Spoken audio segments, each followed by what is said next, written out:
صباح الخير أصدقائي الأعزاء وأهلا بيكم في فيديو جديد. آم، من كام يوم كان جالي سؤال على التيك توك. آم، بيسأل عن رمضان، ويا ترى هو يعني أنا عارف إن هو كان بيهزر، يعني فكان اللي هو إيه بيهزر هزار. بالنسبة لي ممكن يكون في فعلا ناس مفكرين كده، يعني إن أنت مثلا هتروح مثلا تعيش في أمريكا أو في أي دولة أوروبية. مش هتعرف تمارس دينك، مش هيبقى فيه صيام وهيبقى كله مثلا عربدة بقى والدنيا بايظة والناس ناسية دينها والدنيا مش قوي. فالسؤال ده شدني بصراحة، يعني هو يعني أنا عارف إن الشخص اللي كان بعته كان بيهزر، بس جابت لي فكرة إن أنا أتكلم عنها من وجهة نظر ناس فعلا معينين. مش بي آه، مش بي مش بي يعني مش بيفكروا في الموضوع بالطريقة دي، ان هم فعلا متخيلين ان ممكن فعلا يكون مثلا في امريكا هي كده، بس الدنيا ما فيهاش صيام ولا فيها رمضان ولا الحاجات دي. تمام. فاتكلم شوية عن رمضان بيبقى عامل ازاي بالنسبة لي انا شخصيا، يعني حتى وبالنسبة لبعض من الاصدقاء اللي يعني بشوفهم بيصوموا هنا. طبعا رمضان بالنسبة لي اتغير من دلوقتي، يعني عن زمان. في الاول مثلا كان ظروف الشغل مثلا اقل، وكنت مثلا كنت بقدر، ما كانش عندي شغل مثلا الجمعة، فكنت اقدر اصلي الجمعة في وقتها عادي. يسأل just give me 2 minutes okay. آه فكنت اقدر اروح اصلي الجمعة في المسجد عادي، وكان الجامع بيبقى يا جماعة مليان. بقول لكم الجامع كان بيبقى لحد بره، وبيبقى فيه بوليس مأمن المكان.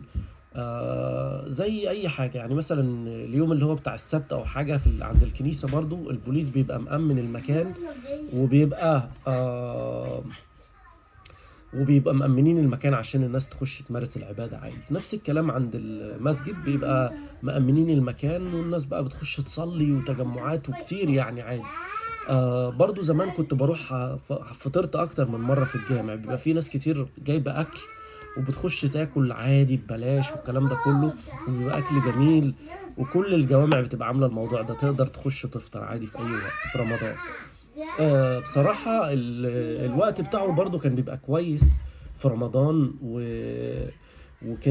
كانت بتبقى يعني جو جميل، عندك جو رمضان فعلا.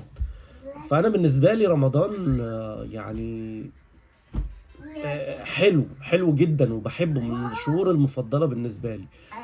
بالذات بقدر أعبر فيها عن إن أنا يعني عن إسلامي. مثلا في الشغل يجي كل شوية حد مثلا يسألني آه تشرب قهوة؟ تشرب مية يا جدعان أنا صايم. أوه ماي جاد، ويبدأوا بقى يسألوني يا ترى can you guys go out. يسألوني يقولوا لي هو انتوا ايه ده، انت هتبقى يعني انت صايم عن المية، عن الشرب، ما ينفعش تشرب، طب ما ينفعش تشرب سجاير. ويبدأوا بقى تيجي لهم الأسئلة اللي هم عاوزين يعرفوا اكتر انت ازاي مثلا صايم طول اليوم، ويبدأوا يفتخروا بيك ويبدأوا يحترموك. لو حد عاوز ياكل ممكن ساعات ما ياكلش قدامك. آه لو كنا مثلا متفقين مع بعض ان احنا بنجيب اكل مع بعض مثلا، يبداوا ما يسالوكش عشان ما يحسوش بالذنب، وكانوا بيبقوا متضايقين. اقول لهم يا جدعان عادي يعني، ما تشغلوش بالكم بيا، انا مش هقعد اعيط ولا ابص لكم وانا جعان وكده.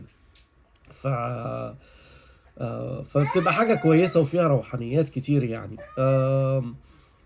بس فهو السؤال ده كان مهم. حاجة تانية برضو بالنسبة للنقطة بتاعت انتوا ما بتصوموش وما بتعملوش، في ناس كتير بتيجي تبعت أسئلة يقول لك أنا عاوز أسافر بس أنا خايف على أولادي، أنا خايف على الحياة هناك مش كويسة. يا جماعة يعني رب هنا رب هناك، وقلة الأدب موجودة هنا وموجودة هناك. بس يعني أنت قدامك كل حاجة، الدنيا بقت مفتوحة دلوقتي، فقدامك إن أنت مثلا يبقى الدنيا كلها تمشي في الشمال او تمشي في اليمين، انت اللي عندك الاختيار. بس كل حاجة موجودة، موجود اليمين وموجود الشمال. فالموضوع مش بالدرجات دي يعني. فده اللي انا حبيت اتكلم عنه، عن موضوع رمضان. آم، لو عندكم اي اسئله قولوا لي، حابين نتكلم عن ايه الفيديوهات الجايه. وان شاء الله مستمرين. اشوفكم على خير. مع السلامه.